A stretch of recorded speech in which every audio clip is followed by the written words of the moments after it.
Buenas tardes, queridos amigos. Bienvenidos de nuevo a mi espacio de entrevistas Lágrima Dorada y los 30 suspiros. Como cada semana, un invitado a través de la pantalla de Skype. Esta vez una escritora y una persona, muy metida en el mundo de la filosofía, que creo que nos hablará de cosas muy interesantes. Tengo a través de este Sky aquí de la pantalla a Ana de la Calle. Bienvenida, Ana de la Calle. Muchas gracias por aceptar la invitación. Espero que te sientas cómoda en mi entrevista, en mis preguntas, y si alguna de ellas no la quieres responder, estás en tu pleno derecho de no hacerlo. Con lo cual te doy la bienvenida y si quieres dar tus buenas tardes, adelante. Pues sí, pues agradecer primero a ti por la invitación a esta entrevista y después, pues a todos los que nos estén viendo o nos vean después en diferido, un agradecimiento enorme. Muy bien. Ana, vamos a empezar por tus principios, tu niñez. Tú naciste en Madrid, según tengo entendido. Sí. ¿Cómo recuerdas esta etapa de tu vida, de tu infancia en Madrid? ¿Cómo la recuerdas? Explícame, aunque sea brevemente, un poquito esta etapa de tu vida. Pues mira, fue una etapa bastante convulsa y de hecho tengo un primer libro que es una autobiografía que se llama Híbrido. Y bueno, fue una etapa dura. Fue una etapa dura la de tu niñez. Sí. Hay poca gente que me dice esto. Bueno, a lo mejor también hay poca gente que no le cuesta reconocerlo, ¿no? Yo creo que asumir pues la historia de uno y que las cosas han sido como han sido, pues es importante. Entonces, no, tuve una niñez dura, tuve una adolescencia dura y bueno, quizá ya cuando era más al principio de la juventud, yo creo que mi vida fue un poco reconduciéndose más. Muy bien, la etapa de la adolescencia. Caso contrario, que a veces es la adolescencia un poco más controvertida que la infancia, ¿no? Pero en este caso para ti fue la adolescencia donde empezaste un poquito, diríamos, a salir de esta vivencia tuya de la niñez. Ana, tú estudiaste filosofía en la Universidad de Barcelona. Sí. ¿Eso quiere decir que te trasladaste a Barcelona con tus padres o más o menos sería una cosa así? Sí. Fuimos primero a vivir a Palamós y porque entonces había mucho trabajo por el turismo y estuvimos 3 años viviendo en Palamós y luego ya vinimos a Barcelona, en concreto a Hospitalet, que es donde vivo también actualmente. En Hospitalet. ¿El cambio cómo fue de Madrid a Barcelona? Bueno, bien, a ver, bien en el sentido de que cuando nos trasladamos a Cataluña, a Palamós, fue cuando empecé a escolarizarme. Yo no me escolaricé hasta quinto de lo que sería ahora primaria, antes no había ido al colegio. Y entonces, bueno, positivo porque aparte de la relación con mis hermanos, amplié mi círculo de socialización, normalicé más mi vida como niña en el sentido de ir al colegio, etcétera. Entonces, en ese sentido, positivo. Muy bien. Eres profesora de filosofía actualmente, ¿no, Ana? No, he sido durante 23 años y hace ya 7 años que, bueno, por circunstancias determinadas lo dejé y me dedico plenamente pues a leer y a escribir. Vaya, estoy dedicada plenamente a esto. La docencia la has aparcado, La docencia la dejé, sí, y estoy ahora pues en plena, dedicada a esto. Bueno, también es necesario hacer un cambio en la vida de vez en cuando. Bueno, es un lujo, ¿eh? Es un lujo, sí. Un lujo. Ana, tú, aparte de escribir, que iremos hablando conforme vaya avanzando la entrevista, aparte de escribir, has colaborado en revistas de filosofía y poesía, tengo entendido.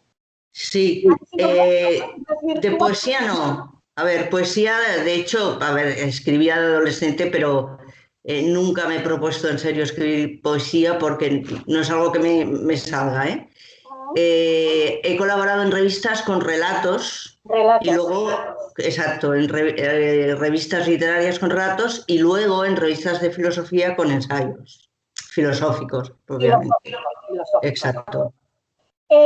También ha sido finalista en varias ocasiones en concursos de relatos.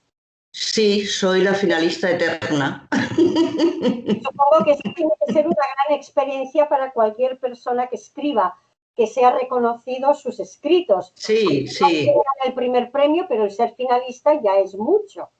No, sí. Digo que soy la finalista eterna porque siempre acabo finalista, pero de todas formas, a ver, yo creo que la gran satisfacción que tengo es que creo que, bueno, en mi blog y lo que escribo y tal, tengo bastantes personas que me leen y me siguen. Entonces, bueno, el único premio que he tenido que he quedado primera, por decirlo así, ha sido la escritora más leída en un colectivo en el que estuve durante el año 2019 y me incorporé en abril, quiero decir que no empecé desde enero. Y la verdad es que eso, yo creo que la satisfacción es ver que lo que tú de alguna manera creas, pues tiene resonancia en los demás. ¿Cuántos libros tienes editados, Ana? Pues a ver, tengo publicados propios 3 y luego colaboré en una antología de relatos con escritores de Latinoamérica y España y luego en una antología que era ensayo filosófico sobre o intentando defender la importancia de las humanidades en la educación. Y entonces estos son 2 antologías y 3 obras propias, si no recuerdo mal. ¿Qué es para ti escribir? ¿Qué significa para ti escribir? A ver, yo creo que cuando escribes, de alguna manera ordenas y profundizas en los pensamientos. Hay personas que dicen que cuando se pone a escribir un relato, una novela, ya saben lo que va a ocurrir.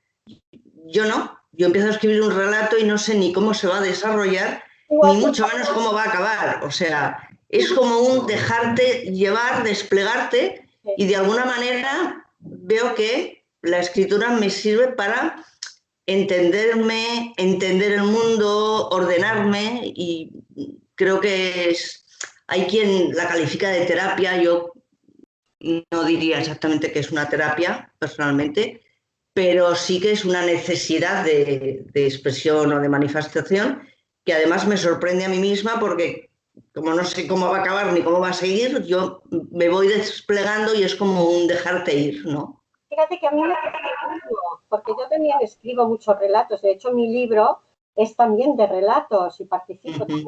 Y me pasa exactamente igual que tú. Empiezo una historia y no sé cómo la voy a terminar. Conforme voy sucediendo en la cabeza, voy avanzando en el relato. Es curioso. Yo cuando hay algo que me engancha con la otra persona, siempre lo digo, porque Sí, es un blog claro. de pensamientos y de ideas. Vamos a ver, Ana, el año pasado, según tengo entendido, en el 2020, editas tu último libro, Existo para vivir, Sí. que lo editaste en la editorial Terra y Nota Ediciones. ¿Es Uh-huh. un libro de relatos o bien de pensamientos filosóficos, Ana? Explícanos un poquito. Mira, es una novela que mezcla lo que es la novela negra de intriga con el pensamiento filosófico. Es decir, es una novela en que el argumento está construido precisamente para desplegar toda una serie de cuestiones filosóficas que no acaban cerradas, ¿eh? Lo que se hace es plantear, reflexionar sobre ello y queda de alguna manera abierto. Entonces, trata temas desde las cuestiones de género, el bullying, el transhumanismo y poshumanismo que se habla ahora, bueno, una diversidad de temas que van apareciendo en el argumento en el que no entro, pues para no hacer un spoiler de mi propia novela. ¿Por qué elegiste Terra y Nota?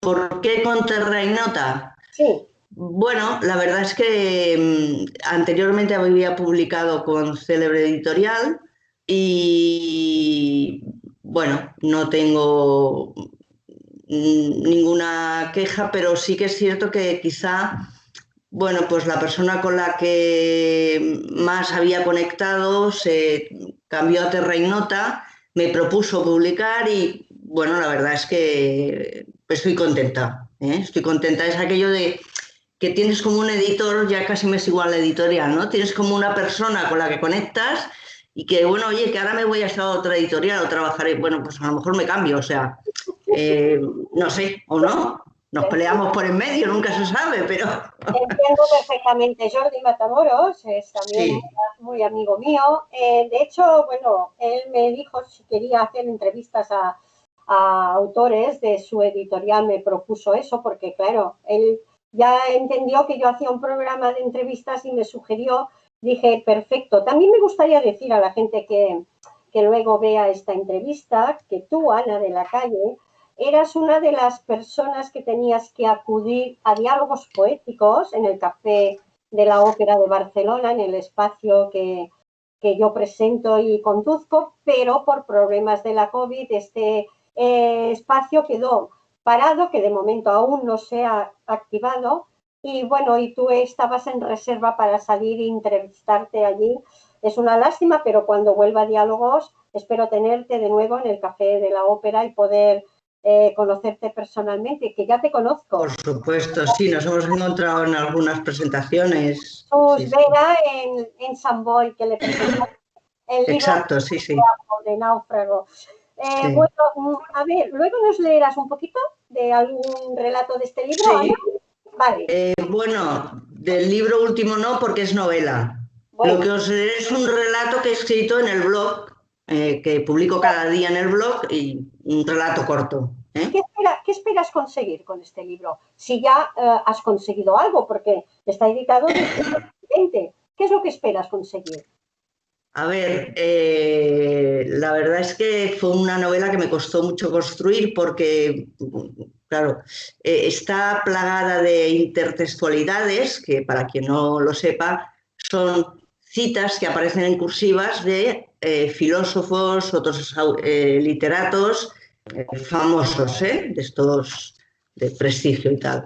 Entonces, me costó bastante construirla, tardé un año y algo, y la verdad es que, bueno, toda la reflexión filosófica la llevo a cabo a partir de estas citas. La verdad es que lo único que pretendo con esta novela, y por eso el título de Existo para vivir, yo creo que es transmitir un mensaje principal que luego se despliega a lo largo de la novela, es que la existencia para que valga la pena tiene que ser vida. Hay personas que existen, pero no viven en el sentido de que están en el mundo, pero no están, a ver, no, la palabra no es disfrutar, ¿no? No se sienten plenas o no sienten que su vida tenga un sentido. Partiendo de la base de que yo creo que la vida en sí misma no tiene sentido, sino que en cualquier caso nacemos, empezamos a existir y a partir de ahí tenemos que buscarnos cada uno el sentido. Entonces la novela lo que muestra un poco a partir de dos personajes principales es esto, que vale la pena existir si estamos viviendo, si no, quizá hay que planteárselo. Muy bien. Bueno, yo también soy una persona que analizo mucho las cosas. A veces no sé si es bueno o no analizar tanto las cosas de la vida, porque analizarlas también a veces te confunde aún más, pero pienso que estamos en este mundo también para intentar descubrir cosas que mucha gente, como dices tú, ni se preocupa. Bueno, es la forma de ser de cada persona. Vamos a ver, Ana, yo quiero preguntarte más cosas. Vamos a tocar el tema. Eduard Punset es y era, además de muchas cosas, un gran filósofo de la vida. ¿Qué opinión tiene? ¿Qué opinión tiene Eduard Punset? A ver, personalmente la verdad es que nunca me sentí demasiado identificada con los programas que hacía, porque mi impresión es que a veces la divulgación, que hacía programas muy divulgativos, iban en detrimento de cierta rigurosidad. E incluso personalmente yo veía como que a veces le daba a la vida un cierto tono que conectaría ahora con todo esto de la psicología positiva, del tú puedes, tú no sé qué, tú que yo no concuerdo, no conecto con ella. Entonces, para mí, la verdad es que Eduard Punset no ha sido nunca una persona o un, un personaje con el que yo haya conectado o me haya sentido identificada. Pero además de Eduard Punset, también hay otros filósofos que han hecho historia, como Ortega y Gasset, Séneca, Ramón Llull, Menéndez Pelayo, Miguel de Unamuno. ¿Alguno de ellos te ha servido como referencia, Ana, a la hora de exponer tus filosofías de la vida? A ver, de los que has mencionado, obviamente Unamuno. Unamuno. Unamuno era un novelista, pero también era filósofo.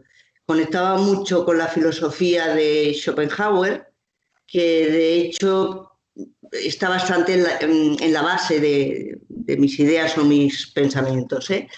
Y ciertamente la verdad es que, claro, la formación filosófica al final te das cuenta que en España durante muchos años ha estado debilitada por la dictadura y por lo tanto grandes referencias filosóficas normalmente son personas o filósofos extranjeros. Entonces, yo te citaría también a Nietzsche, que conocerá todo el mundo porque es un filósofo muy conocido, a Nietzsche, a Mailänder y a Cioran, que también creo que es un filósofo relativamente conocido.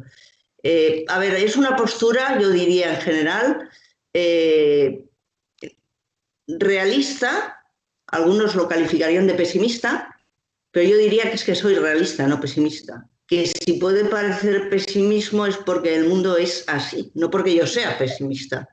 A veces lo que escribo o lo que intento transmitir es mi percepción del mundo, o una percepción incluso contrastada con otras personas. Bueno, pues es el mundo, es el que hemos hecho los humanos, ¿no? Entonces no me considero pesimista, me considero realista, aunque puedo tener fama de pesimista, ¿eh? Fíjate que esto también, si lo miras bien, es muy relativo porque, de hecho, cada persona, cada ser humano, tiene su propia filosofía de vida. Cada actitud de las personas es una filosofía personal, con lo cual a veces sí, estas personas nos sirven de algún modo una referencia, como una referencia, pero yo al menos lo veo así, cada persona en sus actitudes diarias es su propia filosofía de vida que tiene. Eh, Ana, ¿cómo se enfoca la vida envuelta en tanta filosofía como tú la vives? ¿Cómo se enfoca la vida? A ver, tú antes decías que plantearse mucho las cosas es una forma de ser. Yo, y hay personas que me conocen que me lo han dicho, o sea, no podía haberme dedicado a otra cosa. Durante los años que estuve enseñando, la verdad es que disfruté mucho con los alumnos, me gustaba mucho la docencia. Y bueno, pues yo creo que llegas a vivir envuelta de filosofía con una cierta fortaleza de espíritu, ¿eh? Y de esto hablaba mucho Nietzsche. Yo creo que una cierta fortaleza de espíritu porque tienes que perderle el miedo a preguntarte absolutamente lo que sea. O sea, el miedo a preguntarse algo nos deja paralizados. Entonces yo creo que, bueno, desde pequeña mi inquietud me desbordaba y, bueno, quizá por manera de ser, pues estaba abocada a estudiar filosofía. Y ya te digo que yo creo que, bueno, que si a alguien le pasa algo por la cabeza y retrocede, está paralizando su propio desarrollo. Por lo tanto, bueno, pues la verdad es que, bien. Dicen que la filosofía es un conjunto disciplinar de reflexiones y conocimientos que, que entiende o que estudia las causas primeras y los fines últimos de las cosas. A simple vista, dicho así, eso parece un poco complicado, porque una persona que no entienda mucho o no lea mucho temas filosóficos dirá, a ver, que estudie las causas primeras y los fines últimos de las cosas. ¿Tú me lo puedes explicar, Ana? Sí, yo te puedo explicar que quien ha hecho esa definición es alguien que está muy identificado con Aristóteles, que supongo que le sonará a muchas personas, y que es una definición de filosofía hecha desde la perspectiva aristotélica. Yo creo que no hay nada más difícil que definir lo que es la filosofía. Es lo primero que intentaba hacer cuando empezaba el curso, pero realmente para que los alumnos se situaran un poco, pero yo creo que es lo más difícil. O sea, yo creo que la filosofía es más bien una actividad que consiste en indagar sobre aquello que parece obvio, pero no lo es. Es decir, en ir desgranando o buscando, rebuscando aquello que no es para nada obvio y que aunque se nos presente como evidente y como obvio, hay que rebuscar porque ahí hay gato encerrado de alguna manera. Yo no me plantearía ni las causas primeras ni las causas finales, porque esto es metafísica absoluta. No soy demasiado partidaria del planteamiento, de los planteamientos metafísicos, sino que creo que la filosofía tiene que ser más bien algo arraigado, a la vida, y por tanto te diría que esta definición es aristotélica. Seguramente si te lo hubieran definido desde el punto de vista de Nietzsche, te hubieran dicho otras cosas. He leído por esas redes, porque yo por las redes siempre leo cosas que a veces suelen ser interesantes, no lo negaré, otras quizá no tanto, pero hay una que me llamó la atención, una que dice, lo dijo alguien, el arte ha muerto, porque ya no refleja al menos vitalidad alguna. ¿Tú estás de acuerdo en esta frase, que el arte haya muerto porque no refleja ninguna vitalidad actualmente, Ana? A ver, es que primero entraríamos en la cuestión de qué consideramos arte o no. De todas formas, yo creo que arte siempre hay. Y creo que siempre hay arte porque siempre hay vida. Los humanos somos muchos, ¿eh? Y yo creo que hay artistas que son muy auténticos y muy genuinos. Me ha hecho gracia porque de hecho recuerdo más o menos un aforismo de mi obra anterior, que era de relatos y aforismos, que venía a decir algo así como que el arte o es auténtico o es veraz o no es arte. Yo lo enfocaría más desde esta perspectiva, o sea, el arte ha de ser auténtico y genuino de lo que el artista está expresando. Si es genuino y es auténtico, yo creo que es veraz y por lo tanto es arte. Y creo que hay arte, no que el arte haya muerto. Otra cosa es que a veces somos bastante reacios a las novedades o a los cambios en las formas de expresión artística, ¿no? Bueno, los grafitis, por ejemplo, yo he visto grafitis en paredes que me he quedado impresionada, ¿no? Hay quien discutiría, no, eso no es arte, eso sí, pues yo creo que es arte. Hay grafitis que no, pero hay muchos grafitis que son una forma de arte. Evidentemente, es arte. Ana, ¿cuál es tu actitud ante la vida con estos desórdenes y esa violencia abusiva que hay últimamente callejera? A ver, yo no estoy a favor de la violencia, ni mucho menos, pero creo que a veces nos quedamos en la violencia, nos quedamos en las frases que Pablo Hasél ha ido diciendo, pero no vamos al fondo. Y yo creo que en el fondo lo que está explotando, y mira, precisamente mañana sale un artículo sobre esto en uno de los blogs que colaboro, yo creo que lo que está de alguna manera explosionando en este momento es el descontento y la desesperación de la juventud. Para mí, Pablo Hasél en este momento ha sido una chispa. Los jóvenes no tienen presente porque que no te relaciones con no sé cuánta gente, que a las 10 de la noche en casa, el paro juvenil está en el 40%, pero es que no tienen futuro. Entonces, yo creo que los adultos tendríamos que hacer un esfuerzo por ponernos en su situación y ver que les hace falta la mínima excusa, y esta excusa ha sido Pablo Hasél, coincidas o no en todo lo que dice, eso es lo de menos. Yo creo que el fenómeno Hasél ha conseguido aunar de alguna manera el descontento y el desánimo profundo y la desesperanza que hay en la juventud. Y eso es lo preocupante. Yo creo que es eso lo que tendrían que abordar los políticos. No, claro, la violencia hay que detenerla, es obvio, ¿eh? ¿De acuerdo? Pablo Hasél tendrá su juicio y ahí no entró, pero creo que hay que ir a lo profundo, y lo profundo es que la juventud está muy desesperada, ¿eh? Porque no tiene presente y no tiene futuro, y eso es muy grave, porque son las generaciones que nos van a relevar, ¿eh? Muy interesante todo lo que estás diciendo, porque creo que has dado un poquito, has metido el dedo en la llaga, ¿no? Lo que se dice vulgarmente por ahí. Porque esto tiene un trasfondo, estas actitudes, hay un trasfondo detrás de todos estos hechos y estas actitudes, pero de todas formas yo pienso que quizá se han perdido muchos valores. ¿Estás de acuerdo, Ana? Que se han perdido valores que quizá algunos ya son irrecuperables. ¿Cómo lo ves? A ver, esta frase de se han perdido los valores es tan antigua como que yo ya de niña la oía. No, lo digo porque yo creo que las generaciones tenemos siempre la tendencia a decir que los que nos vienen detrás han perdido los valores. A ver, yo creo que valores siempre hay porque el ser humano es un ser moral. Otra cosa es que el entorno socioeconómico, cultural y político hace que emerjan un tipo de valores u otros.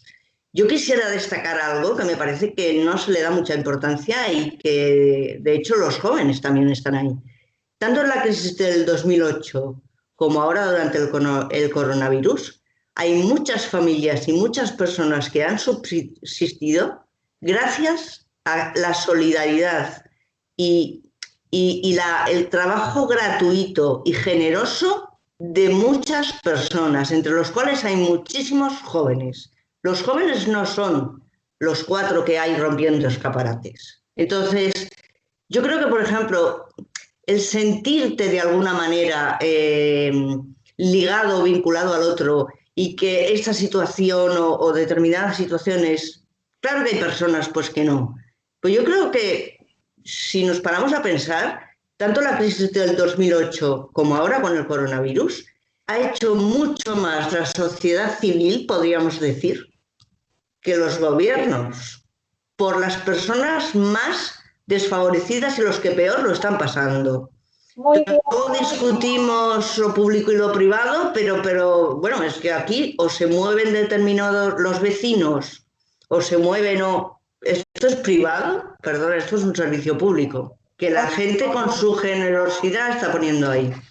Y hay mucho joven ahí metido, ¿eh? Completamente de acuerdo, Ana, con todo esto que estás explicando. Pero volvemos a tu libro. De acuerdo. Existo para vivir. ¿Cuántas presentaciones has hecho de él? Pues hombre, en época de pandemia, como me ha pillado, pues hice una, porque se publicó, enseño la portada, además a mí me encanta, la verdad es que me encanta la portada, ya sé que el libro es mío pero me encanta la portada. Te voy a decir una cosa, me encantaría leerlo porque creo que tiene que ser muy, pero al menos para mí, muy interesante, ya que yo también me meto en este mundo de la filosofía un poquito. Me encantaría leer tu libro un día que nos veamos, a ver si me lo puedes traer. Sí, encantada. ¿Hay proyectos futuros para este libro, Ana? Sí, para este libro. Bueno, la verdad es que de este libro también he hecho, a ver, presentaciones presenciales he hecho una, ¿vale? Ahora, a través de las redes, tanto en países de Latinoamérica como en otros foros en el Estado español, pues sí que he hecho entrevistas hablando del libro. O sea, claro, presentaciones propiamente hice una, en septiembre creo que fue, tenía un aforo limitado de 33 personas y la verdad es que se llenó aquí en Hospitalet, ¿eh?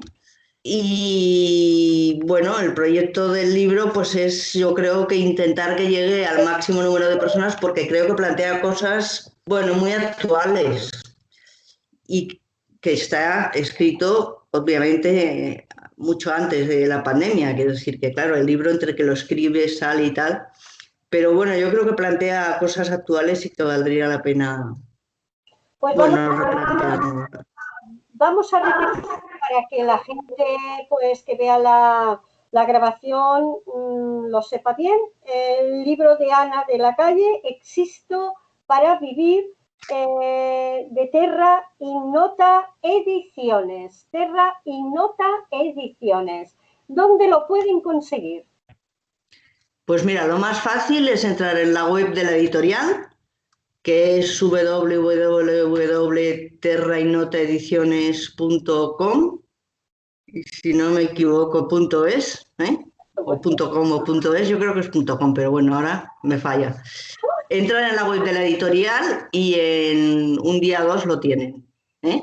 A ver, si hay gente de otros lugares que, pues a través de la editorial, pues está en Amazon y está en muchísimas librerías, ¿eh? Quiero decir que si hay alguien que tiene el hábito de que ir a una librería determinada, lo pide y en 1 o 2 días está en la librería, ¿eh? O sea, esto Perfecto. fácil de conseguir seguro. Ahora te agradecería mucho, Ana, que nos leyeras un poquito de alguno de tus libros, que ya para ir finalizando la entrevista. Vale. ¿Algo preparado? A ver, sí, bueno, es un relato corto que he escrito y he publicado en el blog hace 2 semanas, creo. Se titula Lo onírico. Dormitaba sibilante como aspirando todo el oxígeno que había a su disposición. La apnea le asestaba azotes que provocaban un sueño superficial y un despertar súbito.